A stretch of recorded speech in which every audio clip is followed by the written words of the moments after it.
Hello, people. Simon Madden here. Welcome to another episode of Simon Says.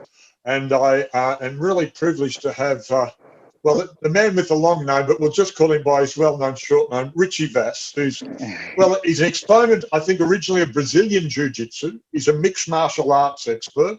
He's a big wave surfer, and as one of the original Bra boys from Maroubra Beach. And so, Richie, welcome.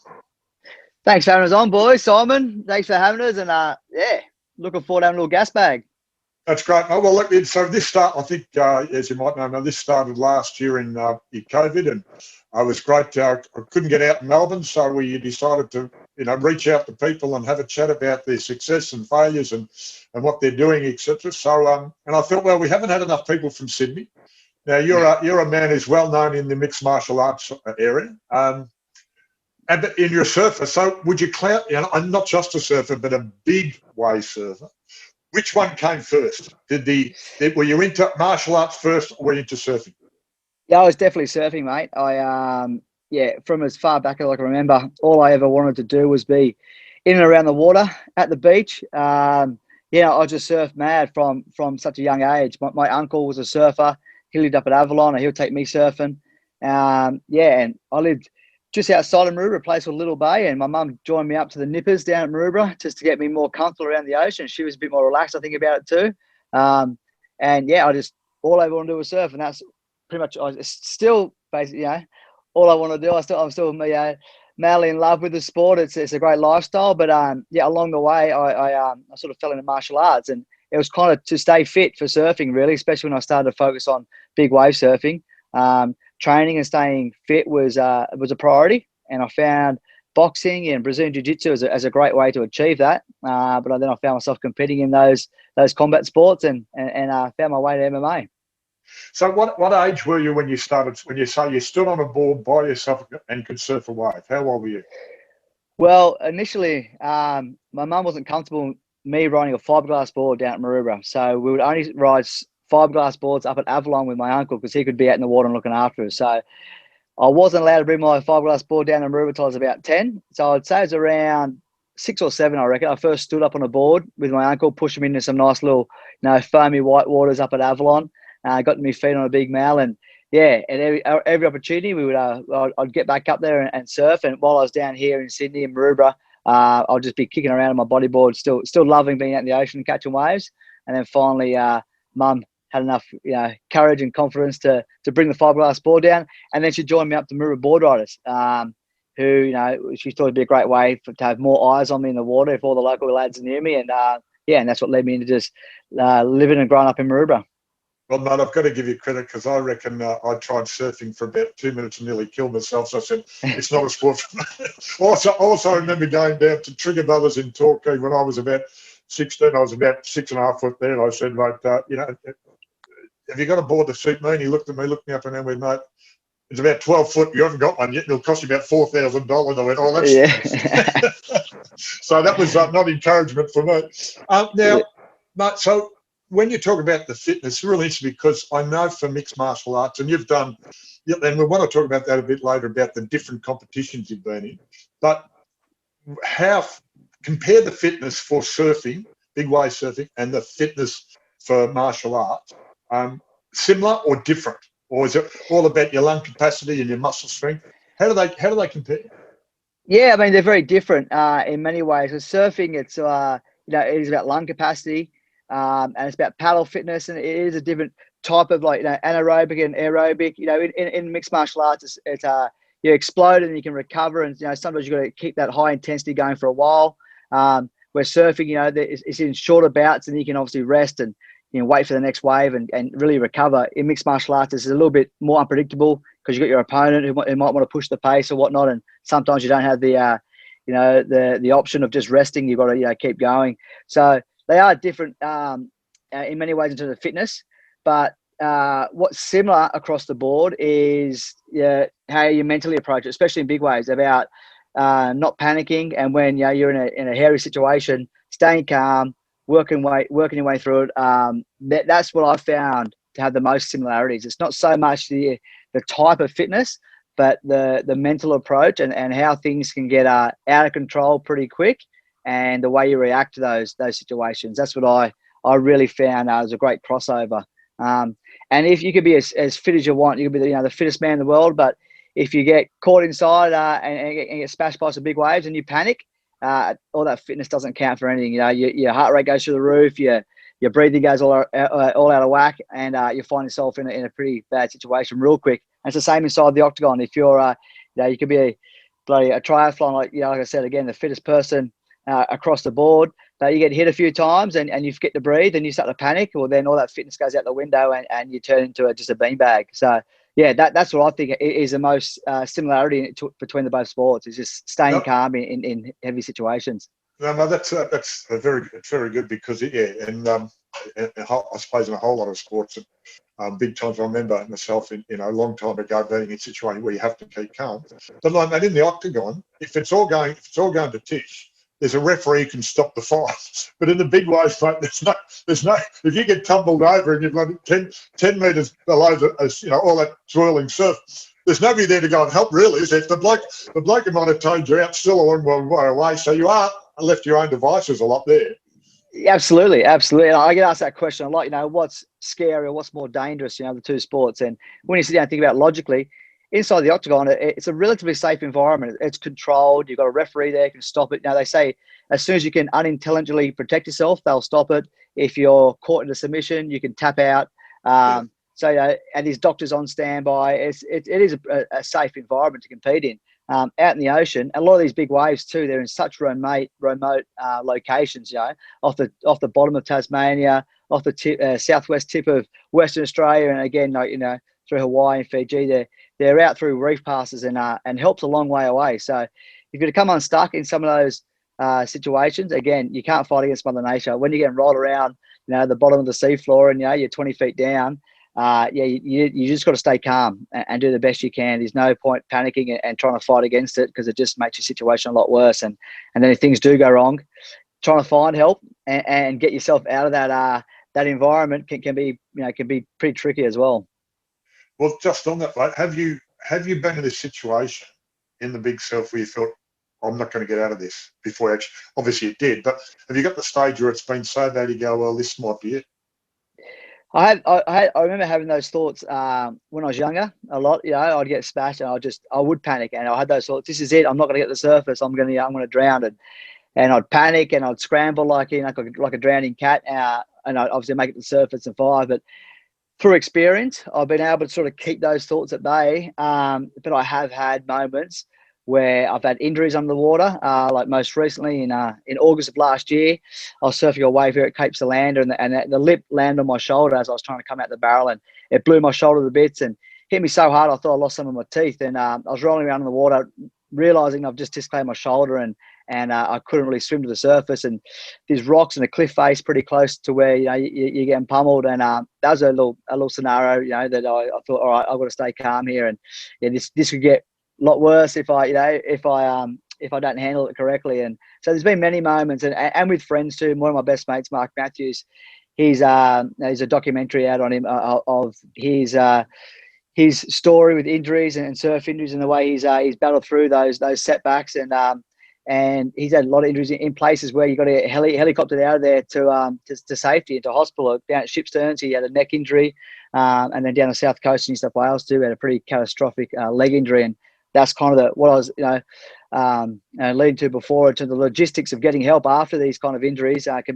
be pretty hard to get your head around as well. But you often, as I get older, I'm trying to be more calculated when it comes to risk. But sometimes in the ocean, it can easily just flip you on your head, and it's you got to always have plenty of respect for Mother Nature. That's for sure. I think that's a good word, mate. Respect for it. Now, you've just been a great advocate to tell me never go into the ocean again. Anyway, but in that, I've played in sport where people get injured. What draws you back? Because you do a shoulder, and at some stage, and I don't know what that age is for you, Richie, but at some stage you got to say, well, I'm too old to do this. But at the moment, you're not. You've got a long time there. But what draws you back? A sore shoulder, a sore leg, a bit of what keeps drawing you back to the big wave? Yeah, it's like martial arts too. I still love martial arts. I still train as much as I can. I want to compete still. And surfing, I think it's the reason why I got into both sports. It's because I generally love the sport. I'm thinking about it when I'm sitting on the dunny. I'm thinking about it when I'm stuck in traffic. And it's what I've grown up doing. Without the ocean and surfing, I'd be lost in many ways. I find it very therapeutic, even when there's no waves. Getting out there spearfishing or swimming, just being in the ocean, it's always been a place that brings me great joy. So yeah, I just always want to keep pushing myself as well. I really enjoy that buzz of adrenaline, the anxiety, the fear, all of that comes with it. It's a whirlwind of emotions, just like stepping into the cage. But that is addictive, and it keeps coming back. And to challenge myself, to put myself in uncomfortable situations, in the ocean or in martial arts, and seeing how I perform. When I enjoy that challenge. Last year, I jumped in and made my pro boxing debut, which was something new to me. But yeah, I did that because it was something I've always wanted to do.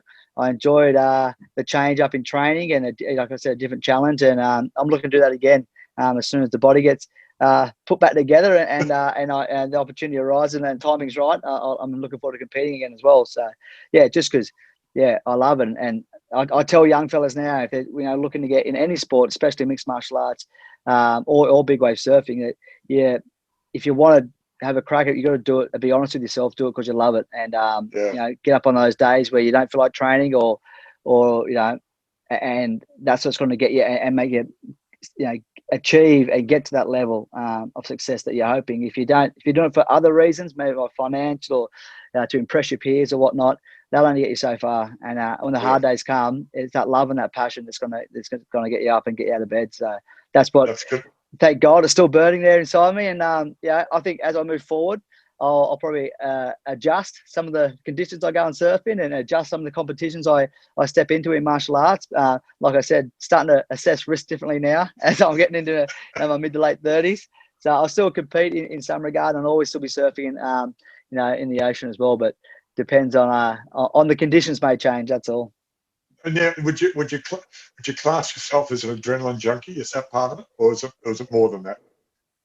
Yeah, I really do love that buzz of adrenaline. I joke about it all the time. I've always suffered from small man syndrome. I've always tried to impress my peers. So growing up, I was a class clown. I was always the one to put my hand up, said, yes, I'll do this before thinking about what it is I'm putting my hand up for. So yeah, I think there's many moving parts to it, but I always loved taking something on that made me feel uncomfortable, maybe that I was scared to do, and then I'll step in, do it, and accomplish something that I was actually scared of going into, and then that's that reward and that feeling of challenging yourself, and I guess overcoming those doubts was also very addictive. So not only the sense of adrenaline that you feel when you go in there, and that high, that elation that you feel of coming out of big surf or win inside the octagon, it lasts for months. Even now, I look back on fights or sessions I've had in the water that might have been years ago, and I still get that smile on my face and that little tingle and that buzz of adrenaline. So that's very addictive. And but it's also that mental thing of overcoming fears and performing and achieving goals that you've set. And sometimes you got to go through some of the adversity to get there, but that can also be very rewarding as well and quite addictive. Excellent. Right. Now, from there, and that all makes sense. I can understand that completely. Now, moving into the mixed martial arts, and probably you, excuse me, you've come to an era where it's been developing. That there was an interest, and it's got bigger, and it's got bigger, and it got bigger. So 2010 Cage Fighting Championship, 2012 Proud Warriors Productions, Australian Fighting Championships. Combat 8. There's been different iterations of it. But have you seen it? Have you seen it grow and get bigger, and as a sport stronger?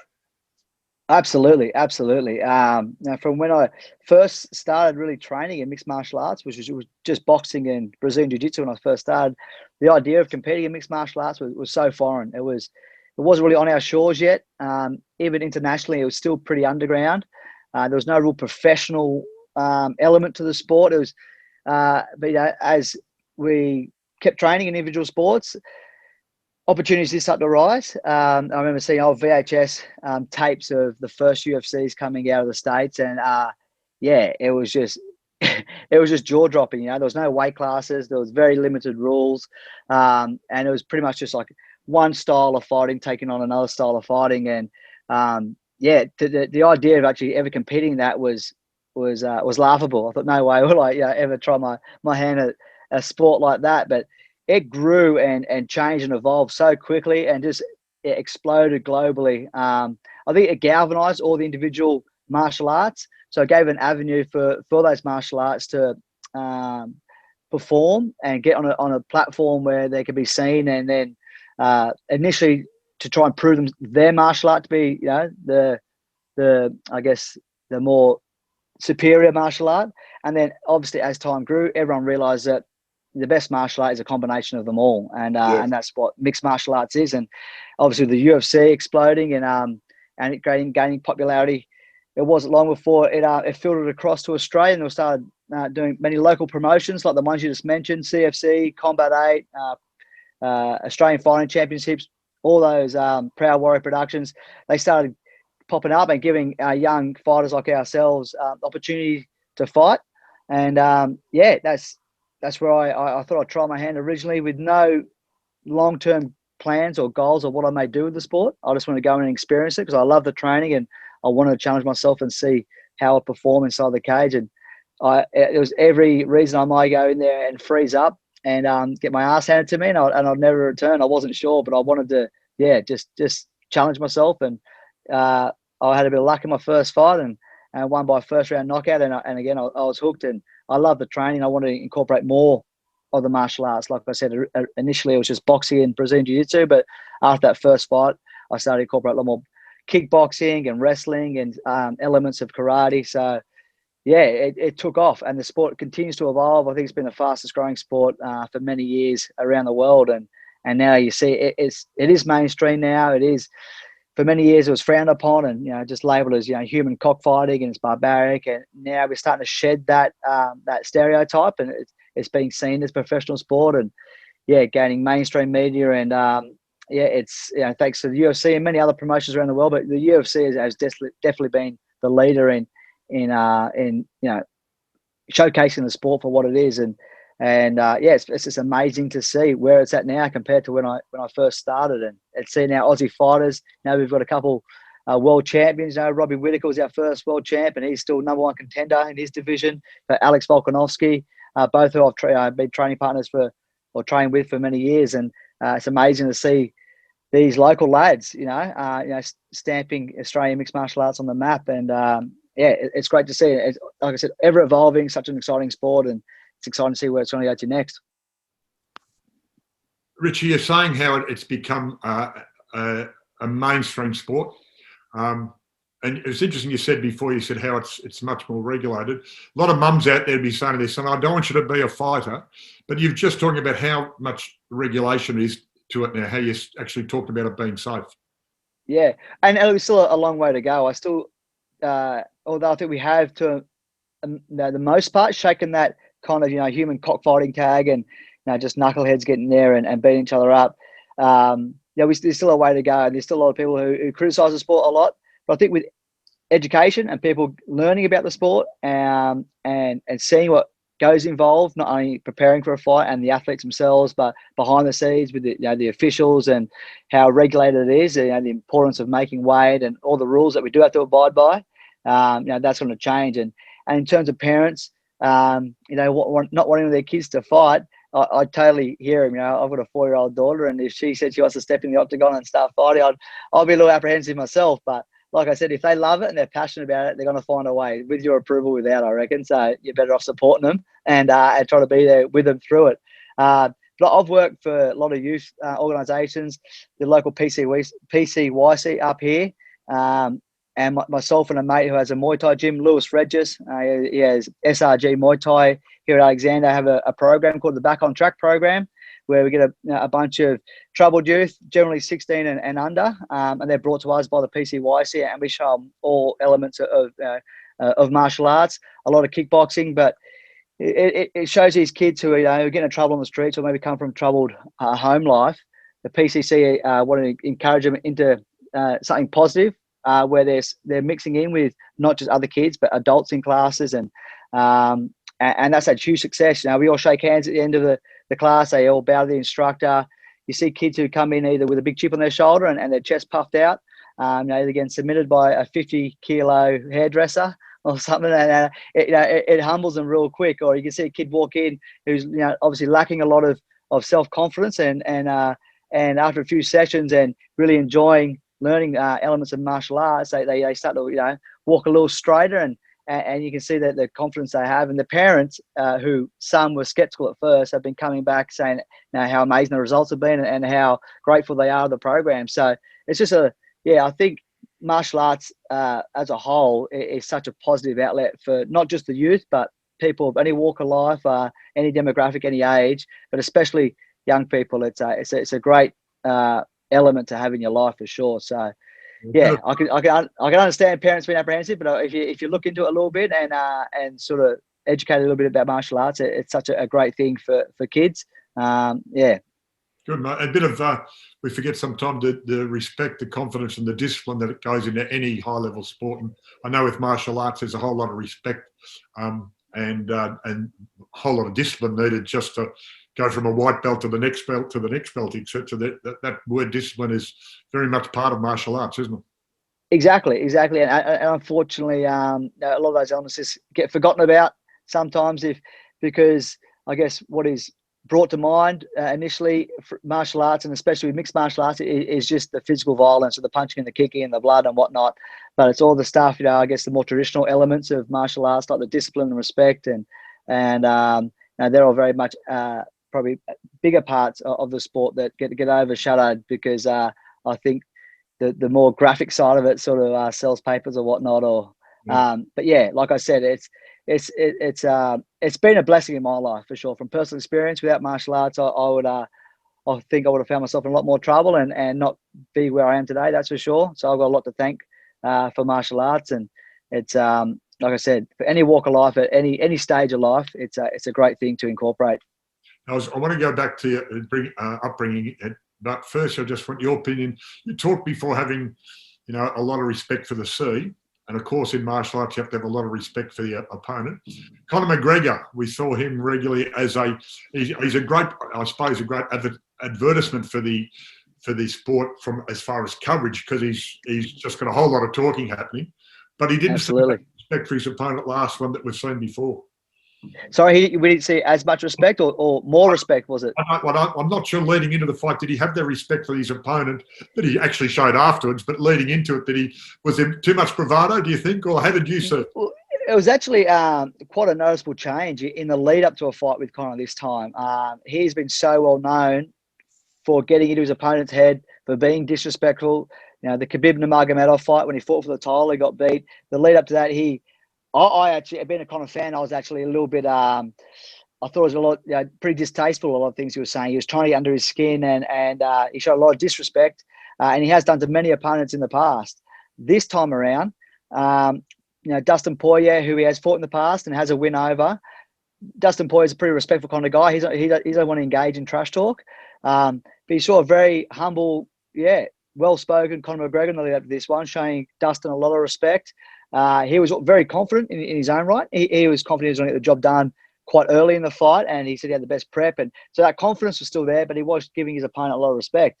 I thought leading into the fight that Conor was going to get the job done. I really liked what I saw of him in the lead up, physically, mentally, what I was reading. But Dustin Poirier had a great game plan and surprised everyone in the second round. But it was a noticeably different Conor. Maybe had Conor been the aggro, aggressive, arrogant man in the lead up, it could have gotten into Poirier's head, and because it has done to a lot of Conor's previous opponents, you could see Conor get in their head. Yeah. But this new, polite, respectful Conor has maybe lost a little bit of that mental warfare touch. Yeah. And he didn't get the job done this time around, but he's still a phenomenal athlete. He looked great in the first round.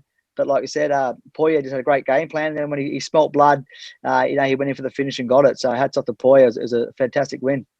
No, the great, mate. That's a very good point there. Now, growing up, surfer, the Bra Boys, the Maroubra Boys, you actually were in the movie.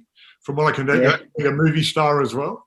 Just tell us about that, your view of that, because I've seen things that talk well about them. I've seen things Yep. against them. How did you see that for you growing up? Yeah, I mean, growing up, I was, I mean, for the most part, unaware of what we. I just thought it was home. I was, like I said, I was down at the border. I was from 10 years old. Once they took me in, I was leaving my board and all my stuff at the local surf shop at Maroubra Underground, and Mum loved all the boys because they looked after me. You know, they would lend me wetsuits and surfboards and buy me lunch, and yeah, I just loved being down there. And they were all the Bra boys, and I grew up and Bra boy myself, and I'm still very proud to call myself a Bra boy. And yeah, it was a phenomenal place to grow up. It was loads of fun, lots of mischief. You could find trouble pretty easily. It was a pretty unique place. I always say that it was a pretty testosterone charged environment to grow up in. And then as we got older, and the media, it got the media's attention with the Aberdeen story and all the some trouble that was going on down there. We're getting in the headlines a lot. It was pretty one-sided to the mainly negative stories and warranted. We weren't angels down there. A lot of the boys were effing up and getting in trouble. But there didn't seem to be any positive stories, which I guess we thought was a little lopsided. And so for the documentary to come out and I guess give our side of what the area was about and what the boys were about was good to see. I don't think anyone expected the success of that documentary either. So it definitely seemed to put a bit of a spotlight on the area for a while, which I think by and large probably had, all up maybe a negative effect on the youth down there because they could maybe misconstrued some of the messages in that documentary. And there's a few generations below me that sort of got in a little bit more trouble than they need to. But yeah, all in all, it was great to get the documentary out there and showcase the area and the history of the place and what we were about, I guess. And it's good that people enjoyed it. And now the place is SML still live down there on the beach, and it's a great place to be. It's obviously gentrification is spreading pretty wide throughout Sydney, and it's changed a lot, but it's still a great place. I love the community down there, and it's been a pretty crazy ride though, growing up down there. Seeing when I think back, and like you mentioned the documentary and all went with it, and the times how it's changed and the generations that's come through. It was never a dull moment, that's for sure. Well, no, it's a nice segue there because you're talking about you being in the movies and on TV, and we have been joined by the great, the great, we'd say media guru is the best way to say that. He's 28 years at the Seven Network. Originally, now I've got this right, and I've got a couple of questions about this, Jim. But firstly, welcome. How are you? Thanks. We finally connect. You're not an easy man to grab. How are you? We haven't got your sound, mate. Sorry, I can't hear you at the moment. Just unmute. Bottom left-hand corner, unmute on the microphone.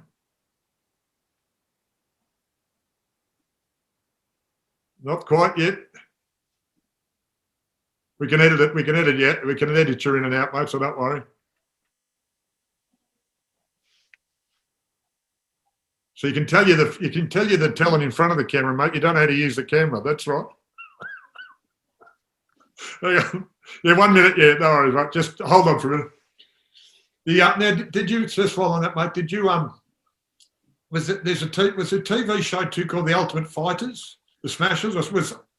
Yes, that's right. As like the UFC have a reality TV show called The Ultimate Fighter, and I was part of a season where they pitted a bunch of Aussies against a bunch of guys from the UK, and they called it The Smashers.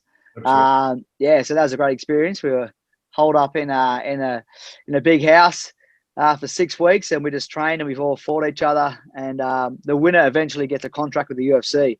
I didn't get the results I'd hoped. I got to the semi-finals in that series, but Rob Whittaker, he won the welterweights and went on obviously to do amazing things. I didn't get the contract in the show, but I kept fighting outside the UFC and eventually got a contract down at flyweight. So it's a great experience. It was a lot of fun. Yeah, it was good, mate. Excellent. And luckily, people have been talking to the great Richie Vas, but also we've been lucky enough to be joined by, I'd say the media gurus, at this point of saying. He's been at Channel 7 for 28 years, and he's originally a Sydney boy, I think, but I want to go back to that, but has taken the big step into TGB, one of the big stations in Sydney, and of course, the big time of drive time. Chip Wilson, how are you? I'm good, thanks, Simon. We finally got there. I'm a technological absolute dinosaur, but we got there on the Zoom, which is it's great to join the chat. No, great. And as I say, Richie, we've had a great chat with Richie because he's just, as I sort of talked about, the Sydney people. And Jim, now, what's it like being for years in Melbourne and for years for Channel 7 and taking a big step and going to Sydney and becoming a Sydney radio jock? Well, I'm enjoying it actually. It's a nice change. I'm hosting the Drive program, as you mentioned, on 2GB from 3 till 6 every day, and it's been a good move, Simon. I love 7, and I had 28 great years at 7 after starting at Channel 9 actually back in the mid 80s in Brisbane. And I was born and raised on the Gold Coast, and then I basically went to Brisbane, went to Channel 9 Brisbane, then went to Channel 9 Sydney, and then Channel 9 Melbourne, then 7 Melbourne. So I've done the East Coast. I've sort of been the East Coast journeyman. But I as I said, I love my time at 7, but I felt like I was 52, and I thought, you know what, the approach was made by 9 to go back to 9 and to host my own radio show. And I thought to myself, well, I've been a long time contributor on stations like 3AW and 4BC and 2GB, 2UE, but I'm a first time host. And I thought, well, you know what, at 52, why not? Let's give it a crack. And I've always said it would have to be something good to get me away from 7, because I had a great gig at 7, and as I said, I had 28 or close to 3 decades there. But this came up, and I thought, yeah, it's a great slot. I love the slot. Things are happening all the time in the 3-hour window, and it's been a really, really good change. And I think it's also, as much as I love my sport, it's sort of broadened my horizons. I've gone back to where I basically started in general news. So I still do a fair bit of sport, but I'm interviewing the Prime Minister or the Premier or tackling issues that matter to Sydney and New South Wales and leading campaigns. And it's been I've only been in the chair for 6 months, but I'm having a ball. Well, it's good, and that's a good point you talked about, because we've been talking to Richie about sport and high-level sport. Now, you did that for so long. Was it an easy shift to say, well, and you made a good point, you've broadened your horizon, but to go from it's not just eccentric, that's always part of drives, some type of sport, but be able to open that up, you found that was easy, relatively? Oh, it wasn't easy. I found it like it's a different craft of television, radio. It's sort of, radio's so intimate and so immediate and one-on-one. TV, there's so much more involved with getting, cameras ready, crew ready, red light goes on, you're down the barrel, you're speaking to 300,000 or 400,000 viewers. Or when I've hosted, like I've been involved with 8 Olympics and hosted a few, you're going to millions. But it's a different dynamic being on the radio. It's me and you talking one-on-one, or me and Richie talking one-on-one, and it's very intimate. And when things happen, it's immediate. And so it was a different craft to basically get my head around, and I'm still getting my head around it. And but certainly it's stretched me. It's sort of I've enjoyed doing the politics, and I've always been obviously I read the front of the paper as well as the back. But I it's nice just broadening it out to be able to go and do stuff that's both, not just politics, but, human interest stuff that I'm interested in. Aussies doing amazing things, the unsung heroes in our community. With our show, I'm very, very, our production team, we're a Sydney show, we're live, and we've got to do stuff that matters to Sydney in particular, and New South Wales, but also what's happening around the country. But we're there to inform, we're there to have a laugh. But, as my mother always said to me growing up, the key thing is you got to listen to everyone. And I'm a crap listener in my personal life, just ask my wife. But professionally, you've got to listen to your talent and listen to your audience and bounce off them. And as I said, it's been a different sort of challenge to television. But I'm enjoying the challenge, and I'm learning the caper. But the audience and our listeners have been wonderful and fantastic. They've been so welcoming, and as I said, and the other thing I can do is rattle a few cages along the way, as far as funding for medical research, which is very close to my heart. I lost my son Sam to brain cancer at the age of 6, and so. I'm very big on medical research. On here, I mean, there's, if there's something you want to promote, and I think, you've because of that, you've been I know a lot of people know that, or maybe not enough, but you have been pushed for the medical research because of what happened to you. So is there any specific charity or any foundation that you want to promote in something like that, please? Yeah, that's good of you, mate. I think that research, like whether it be, the St Vincent's Medical Research Institute in Melbourne, the Garvan in Sydney, Yes. We've got the best scientists in the world, mate, and we're losing a lot of them because they operate on the smell of an oily rag. They're getting not a lot of funding from the federal government or from governments in general.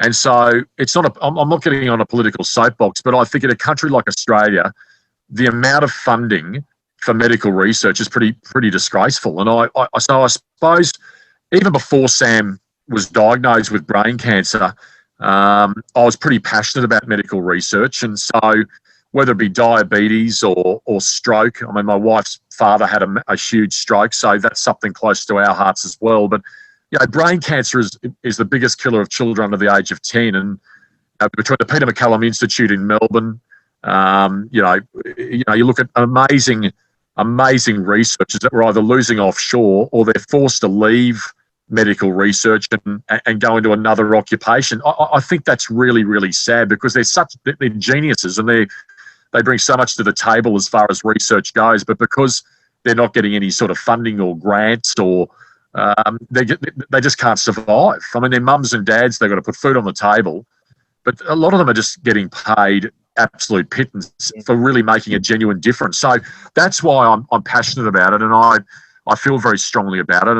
And so with the show and on 2GB on Drive, I can rattle a few cages, in Canberra and agitate to make things happen. So, it's not a case of being sort of a shock jock or a moral crusader or getting on my soapbox, but it's actually having the ability to actually, get the federal health minister on and ask the questions, why isn't there a bigger slice of the funding pie for medical research? And so that's where this job that I'm doing, it's one of the big joys that I'm getting out of it, that we can actually make a genuine difference for Australians, whether it be a 6-year-old with brain cancer or a 35-year-old with type 1 diabetes. We can, it's something that we do a lot on the program that I'm passionate about. It's interesting, mate, because Richie was talking about his passion. I keep shaking my head when he said passionate about getting into a huge wave, or passionate about getting into a cage with another bloke going to fight it.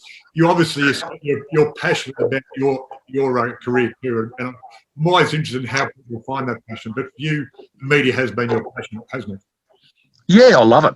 I've been really fortunate. I get up every day, and I was the same at 7, and every day is different. And you meet different people, you talk to different people, and whether it be talking to Richie or you're talking to you, and when I was asked to come on this show with you, to speak to one of and without not mutual admiration society, but you gave me a big rap in the intro, but to speak to one of the AFL, VFL's greats, and someone you and Justin, I go back a long way with, and you're deep thinkers, and I like having chats with you guys, and I think that my passion for what I do every day, I'm really fortunate, especially with what we're going through now, and what we've been through in the last 12 months. I mean, I had a bit of a taste of the bushfires up here too about 12 months ago, and I'll tell you what, for the south coast of New South Wales, and where I've got this small little property up in the Lower Hunter Valley, we were under the pump, and the amount of people that I met, like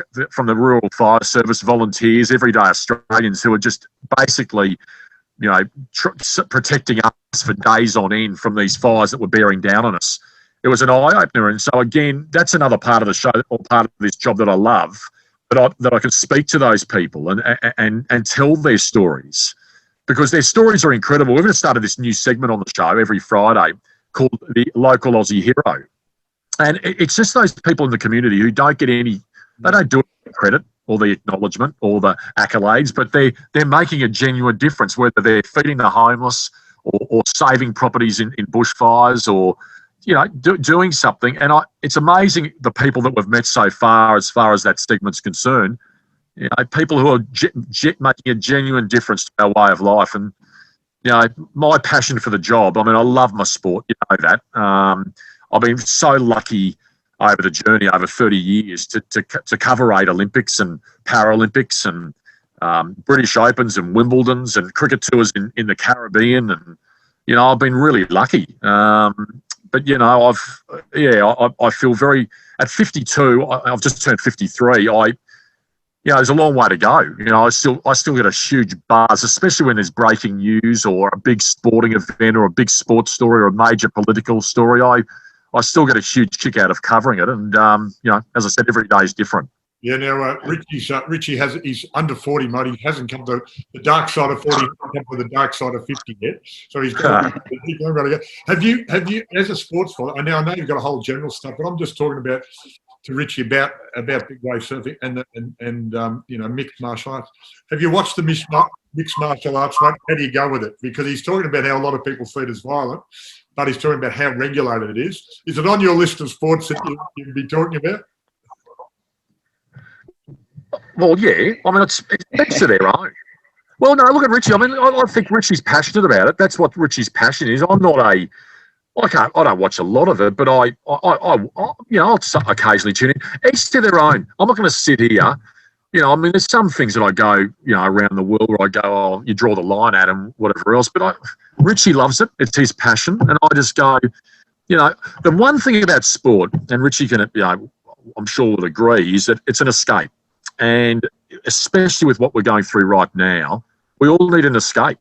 And so if that's Richie's passion, great. I mean, Richie might not be as passionate as I am about, brain cancer research because I've been touched by it in my life. Well, we're all different. Imagine if we were all the same, we all agreed. And I say this to our listeners, I can tell when I have an opinion, and my opinion is not always the right opinion. In fact, a lot of times, people disagree. Imagine if we all agreed.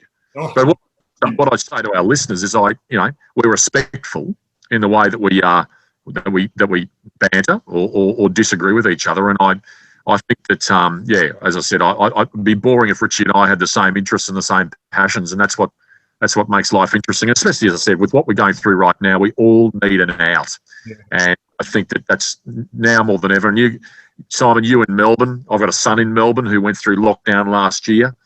And, if you can have an out or an escape, whether it be whatever you're watching on Netflix or if it's a podcast, again, each to their own. No, that's great, mate. Now, just on it now.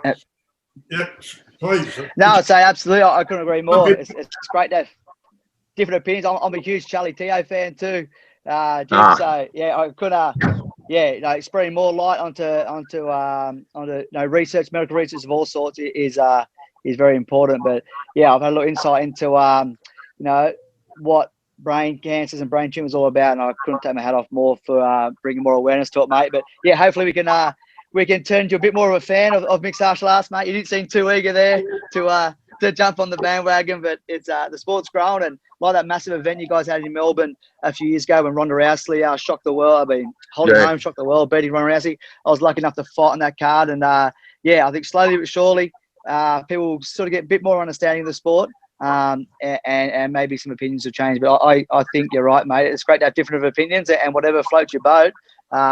Especially in times like this, is important. Great, you're a great athlete, and so I'm not going to sit here, and it really annoys me when people sort of sit and go, "Oh no, you're great athletes." You just mentioned some of the stars. I mean, they are great athletes, and so again, and going back to Charlie Teo, Dr. Charlie Teo is someone who was one of the few people when Sam was diagnosed with brain cancer that I've met with Charlie. And I know Charlie very well, but Charlie was one of the few people, in fact, I can name him on one hand, who was willing to give it a crack and go, right, okay, let's try and look at our options as far as Sam's concerned. Now, in the end, it was such an aggressive brain tumour, and once it spread throughout his spinal column and spinal fluid, we knew that he was up against it. But Charlie was incredible in that he basically bent over backwards to try to find some option of how we could maybe prolong Sam's life. But in the end, from diagnosis to when he passed away, it was about a 9-month period. So it was quick. It was very aggressive. But I'll never forget Charlie for that. And he's an amazing Australian. And I know the traditionalists and the conservative medical types have sort of raised their eyebrows at Charlie. But as far as, he's saved a lot of lives over the years. He's given people some more years than they could have got. And so the traditional medical types sort of frown at him. But I go, well, you know, he might be a bit of a maverick.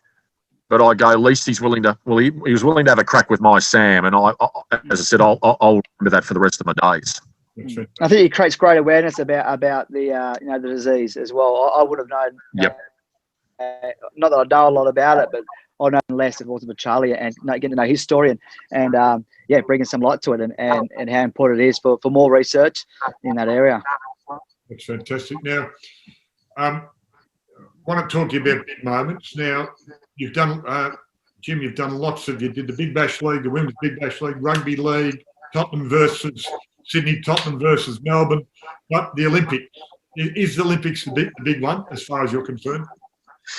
Yeah, I think hosting the Sydney Olympics was the moment of my career. Like I think the Kathy Freeman moment and the way that Sydney worked, the public transport work, which is a big thing for this city.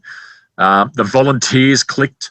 It all came together. It was an amazing Olympics and a great experience. And to be in the host chair to watch Freeman and to watch Thorpe, and to watch even Simon Fairweather in the archery win a gold. Like you go, and the beach volleyballers at Bondi, Podhast and Cook. You go, wow, it was something else. And Freeman to me is my favourite sporting moment. And I think that I look at Perkins in 92, 96 going back to back in the 1500 metres freestyle was extraordinary, in particular Atlanta, because everyone wrote him off. Yes. And he was the slowest qualifier. But the Olympics, there's something about the Olympics. I've done 8 of them. I love the Paralympics as well, mate. I love Kurt Fearnley. My wife says I've got a man crush on Kurt Fearnley. He is just an incredible Australian. But I look at some of even when I hosted the Gold Coast Commonwealth Games a couple of years ago, my top 5 moments at those games were all para-athletes. And because they basically integrated the able-bodied. The two together. I thought it was a great idea. Yeah. Oh, it was wonderful. It was great. And I think even Melbourne 2006, Karen McCann, bless her soul, the marathon. I remember stuff from Melbourne. I thought Melbourne was great. Yeah. We do events in this country, and the one thing that I haven't done that's on the bucket list is a World Cup soccer, World Cup football, and I reckon the World Cup soccer and football, Simon and Richie, I reckon's almost gone past the Olympics as the biggest global sporting event, and that's a lot from me because I'm an Olympics and Paralympics purist. But I reckon it's almost gone past it and I'd love to cover one on the bucket list. We probably don't realise it in Australia because we're 26 million, but you go to Brazil, you go to France, that World Cup is the thing, and the passion.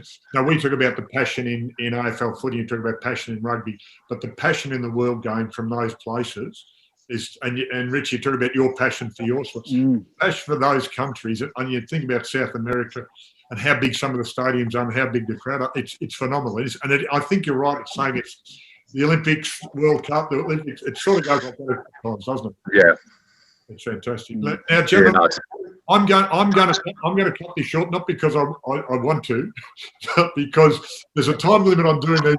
And with radio shows and TV shows, Jim, that there has to be an end. But I'm really glad we both got you, because I said we wanted to make it I'm not just a Melbourne person. I wanted to make it Sydney centric. I'd love to maybe get you back another time, either one-on-one or something, have a longer chat. But Richie, thank you very much. Good luck with your sport. I know we didn't get to talk about boxing. Might talk about that a little bit better. Jim, always great. Yeah. I haven't seen you for so long. I was really impressed that this bloke who worked in AFL football or sport, but down here could actually get a gig in Sydney. I thought that was fantastic, mate, very much. So all the best for that, for you. Good luck with that. If I'm ever in Sydney, I'll try and look you up. Same with you. But fellas, thanks very much for your time. Always said if there's anything you need, we'll always get you a speaking gig if you need one. I think you got one of the best speaking gigs in the world, Jim. I don't think you need. Just download the 2GB app and listen in. I will, mate. I'm going to listen. I might even ring in at some stage. Don't worry. That'd be good. Great talking to you, Simon. Good on you, Richie. That was a lot of fun. Yeah, likewise, Jim. Good to chat, mate. Thanks for having us on, boys. Good on you. See you later.